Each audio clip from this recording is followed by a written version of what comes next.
মাছ আছে, কোন প্রজাতির মাছ আছে, কত গভীরে আছে, এটা হচ্ছে ডেমো। এটা হচ্ছে ডেমো।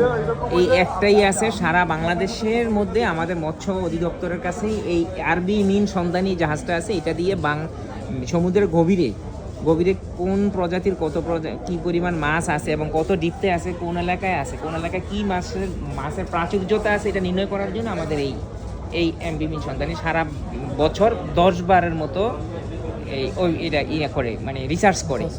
এটা গবেষণার জন্য এই ইয়াটা আমরা বাইরে থেকে কিনে আনছি। এটা অনেকে রিসার্চ করে। এটা থেকে আমরা বলি যে আমাদের নদী ইয়াতে সমুদ্রের মধ্যে ইলিশ প্রচুর আছে, অন্য প্রজাতি এই মাছ আছে, এই মাছের কমতি আছে। এই জন্য আমরা ওই যে শিপগুলো আছে না, যারা মাছ ধরে তাদেরকে আমরা রোস্টার করে দিই যে আপনারা এই 70 মিটার ডিপতে থাকবেন, আপনারা অন্য থাকবেন, হ্যাঁ, আপনারা এই এলাকায় থাকবেন, আপনারা এই এলাকায় থাকবেন, ভাগ করে দেওয়া হয়েছে। এটা দিয়ে আমরা গবেষণা করে বুঝতে পারি যে সমুদ্রে কী পরিমাণ মাছ আছে, বুঝলেন? এই একটা সারা হ্যাঁ, এটা ডেমো হিসাবে রাখছি আমরা। এটা মূলত ইয়াতে আছে, কক্সবাজারের ওদিকে আছে, চট্টগ্রাম আছে।